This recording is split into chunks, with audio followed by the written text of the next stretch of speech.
Oke. Assalamualaikum warahmatullahi wabarakatuh. Kami dari kelompok modulasi analog ingin mempresentasikan tentang modulasi analog dengan saya sendiri, eh, Junadil Fatfal Ardiwal dengan NIM 1102223329 dengan teman di sebelah saya. Dengan saya Cesar Edgar Vincent Montoya dengan NIM 110222012128. Dan saya Sulaiman Hadi dengan NIM 11.0223.190. Oke.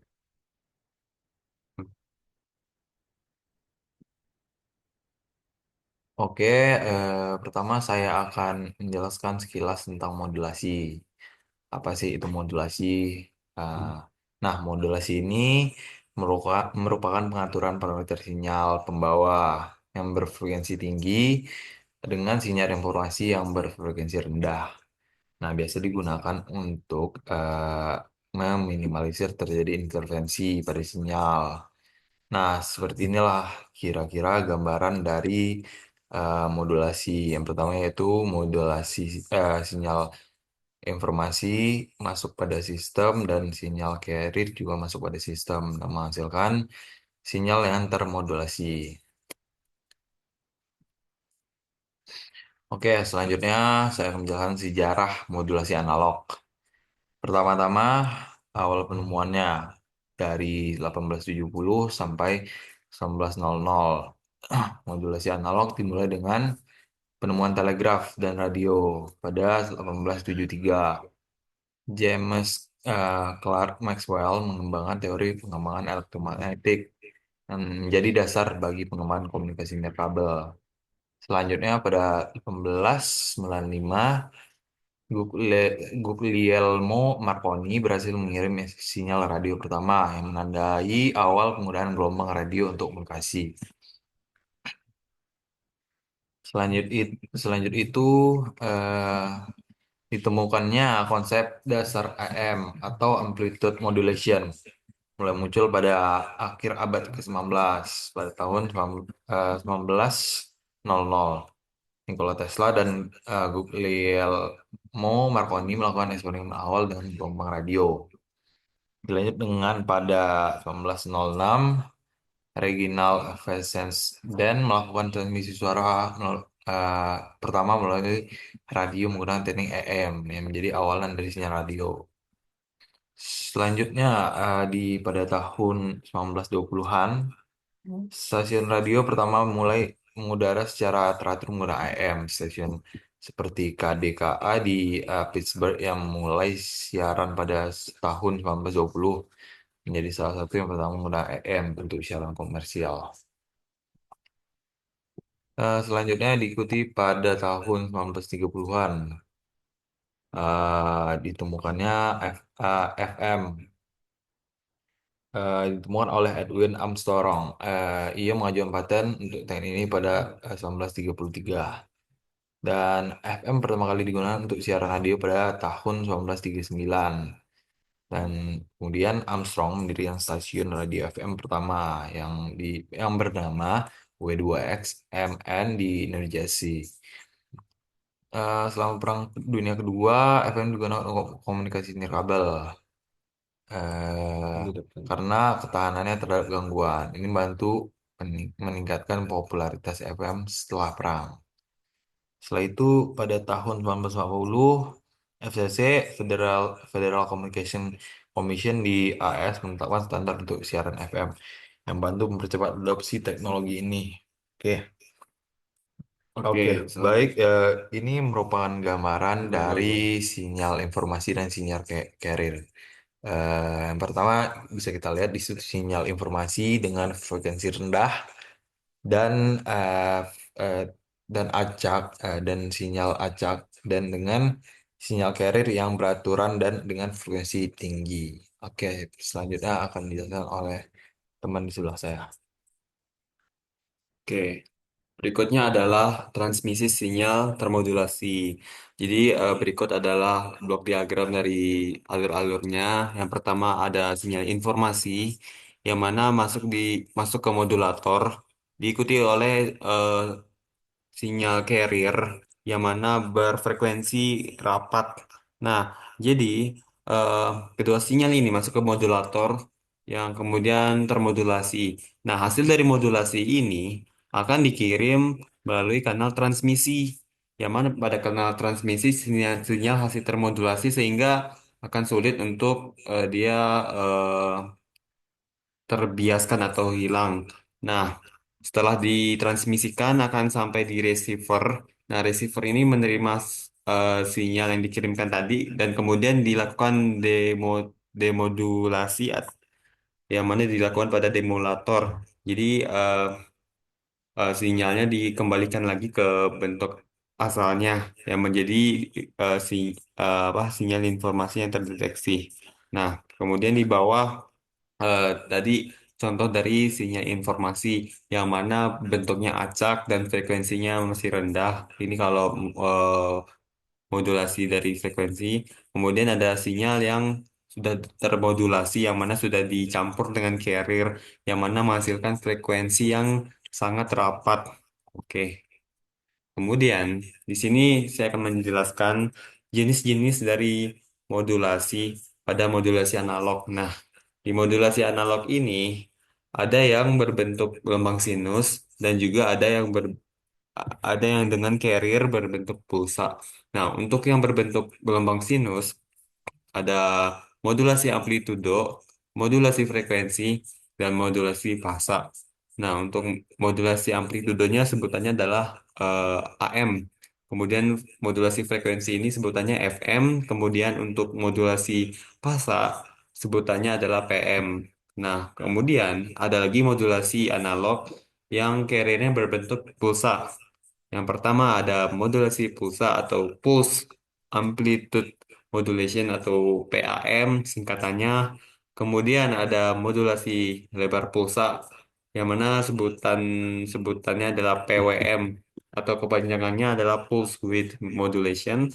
Dan yang ketiga adalah modulasi posisi pulsa atau PPM, pulse position modulation. Oke. Nah, untuk modulasi analog ini terdapat tiga jenis tadi kan ada amplitude modulation. Nah, amplitude modulation ini dia menumpangkan sinyal informasi pada amplitudo sinyal carrier. Nah, yang kedua adalah frekuensi modulation. Ya, adalah modulasi dengan cara menumpangkan sinyal informasi pada frekuensi sinyal carrier. Yang ketiga adalah phase modulation, yang mana kita menggunakan fasa sinyal carrier. Nah, di gambar sebelah kanan adalah salah satu gambaran mengenai modulasi. Nah, untuk yang berbeda amplitudo itu bisa kita lihat dari amplitudo pada suatu sinyal. Jadi yang amplitudo yang paling tinggi adalah sinyal carrier, kemudian yang di bawah itu adalah sinyal informasi yang belum termodulasi. Nah, kemudian yang di bawahnya yang warna biru adalah yang berbeda frekuensi. Jadi pembedanya adalah renggang sama rapat. Jadi yang renggang itu adalah sinyal informasi, sedangkan yang rapat itu adalah carriernya. Nah, jadi hasil dari modulasi itu ya sudah pasti lebih rapat. Kemudian untuk yang di bawahnya yang warna orange adalah yang berbeda pasa. Jadi yang bedanya itu adalah pasanya. Jadi seperti itu. Oke. Kemudian oke, di sini berikut adalah persamaan dari amplitude modulation. Nah, jadi, amplitude dari frekuensi carrier itu bisa diubah-ubah sesuai dengan amplitude sinyal informasi. Nah, untuk eh, sinyal hasil modulasi itu kita tandai dengan XT. Kemudian, eh, oke, hasil dari XT merupakan perkalian antara MT yang merupakan sinyal informasi dikali dengan CT atau sinyal carrier. Nah, persamaannya ya XT sama dengan MT dikali CT. Jadi untuk gambarannya di sebelah kanan ada sinyal informasi yang bentuknya acak. Kemudian ada sinyal carrier yang mana memiliki eh, frekuensi yang lebih rapat dan amplitude yang lebih besar.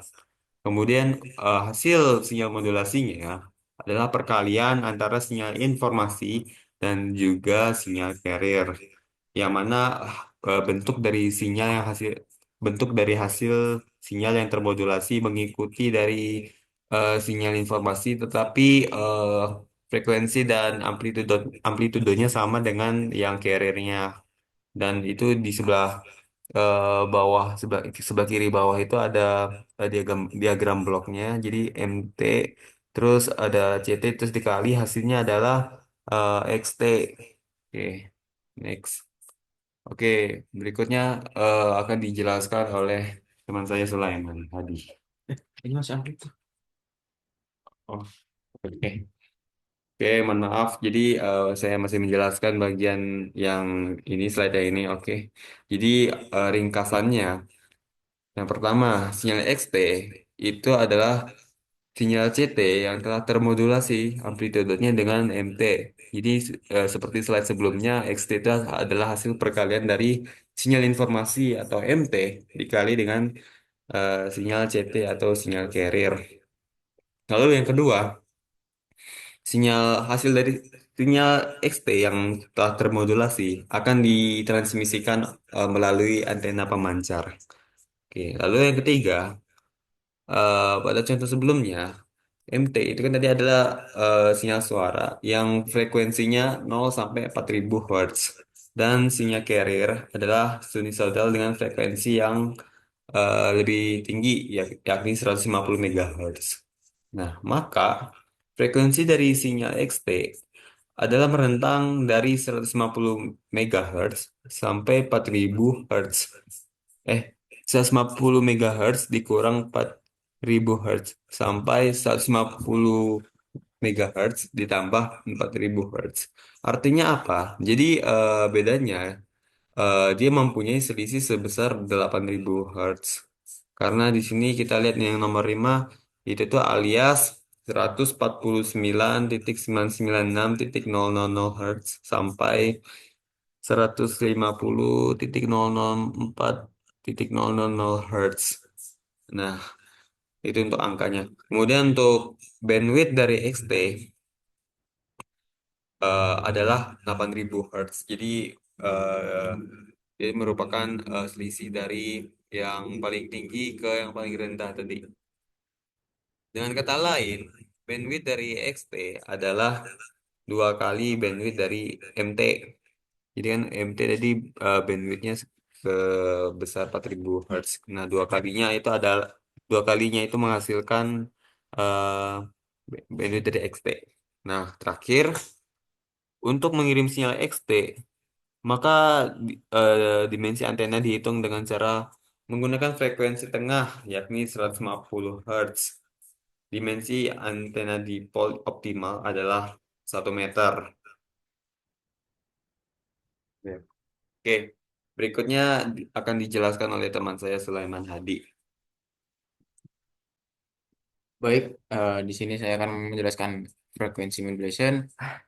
Jadi, step pertama yaitu modulasi FM dilakukan dengan cara mengubah frekuensi dari sinyal carrier tersebut dan sinyal gabungan atau sinyal dari MT. Dan step kedua yaitu mengubah frekuensi carrier tersebut dengan menggeser frekuensi carrier yang cut off atau frekuensi cut off-nya. Jadi dia itu bisa bertambah atau berkurang sesuai dengan amplitudo dari sinyal informasi atau MT. Step ketiga, jika sinyal CT adalah sinyal carrier yang frekuensi cut off dan amplitudo, maka MD-nya adalah sinyal informasi dari modulasi XT dengan rumus yang bisa dilihat kita di sini. X FM T sama dengan A sin 2 pi frekuensi cut off plus DV kali T. Kemudian untuk step keempat, frekuensi karir bertambah atau berkurang sesuai dengan nilai DTF-nya, DFT-nya. Dan step kelima, nilai DFT itu adalah fungsi dari sinyal informasi dengan rumus DFT sama dengan B kali MT. Dan B adalah sesuatu konstanta. Kemudian geser ke bandwidth modulation dan geser ke kanan. Bandwidth modulation FM itu dihitung dengan rumus BW sama dengan 2 kali DFM plus FM. Jadi BW itu adalah bandwidth dari sinyal modulasi FM dan DFM adalah frekuensi simpangan terjauh dari modulasi FM. Kemudian FM adalah frekuensi tertinggi dari sinyal informasi tersebut. Dan ini adalah contoh ilustrasi gambar modulation FM. Jadi bisa kita lihat bahwa yang atas itu adalah sinyal informasi atau sinyal gelombang acak dari sebelum dimodulasi FM-nya. Kemudian ini adalah sinyal karir atau berbentuk sinusoidal, tidak berbentuk acak. Kemudian dimodulasilah menjadi sinyal FM ini. Dan bisa dilihat di gambar, dia berbentuk sinusoidal namun terdapat renggangan. Seperti itu. Kemudian kita lanjut ke PM atau phase modulation. Jadi modulasi fase atau phase modulation adalah suatu proses penumpangan sinyal informasi pada fasa dari sinyal karir. Jika CT sama dengan A sin 2pi frekuensi cutoff T adalah sinyal karir, maka MT adalah sinyal informasi seperti yang sebelumnya. Dan hasil sinyal modulasinya adalah XT sama dengan A sin 2pi frekuensi cutoff kali T plus K kali MT. Dengan K adalah sesuatu konstanta. Dan hasil sinyal modulasi PM itu mirip dengan hasil modulasi FM. Namun amplitudenya tidak berubah atau dan hanya frekuensinya yang berubah. Ini adalah contoh gambar dari PM atau phase modulation. Jadi ini adalah sinyal informasinya. Kemudian ini adalah sinyal pembawa atau sinyal karir. Bisa dilihat bahwa sinyal informasi itu renggang, bahwa sinyal karir itu uh, rentannya pendek. Kemudian dimodulasi dan dapatlah bahwa di gambar ini ada bawah yang tidak menyentuh atas atau menyentuh bawah. Seperti itu. Kemudian untuk implementasi dari modulasi ini. Jadi untuk contohnya adalah pada komunikasi radio.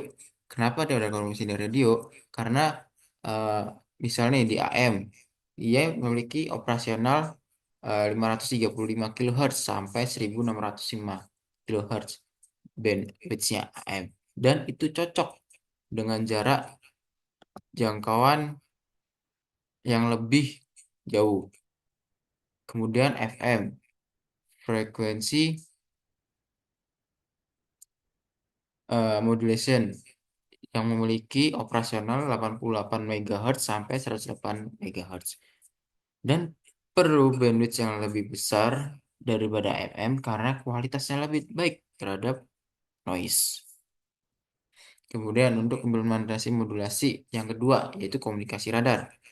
Kenapa radar itu adalah informasi dari modulasi? Karena FM itu digunakan pada radar jarak jauh dan berpresisi tinggi seharusnya dan tahan terhadap interferensi dan digunakan pada radar pesawat atau ATC. Kemudian itu adalah PM atau pulse modulation. Biasanya digunakan pada militer atau digunakan untuk mendeteksi objek di udara dengan akurasi tinggi, efisiensi daya yang cukup menguntungkan. Lalu BMKG juga menggunakan fungsi komunikasi radar ini. Baik, sekian dari kelompok 1. Sekian dari kami. Assalamualaikum warahmatullahi wabarakatuh. Waalaikumsalam.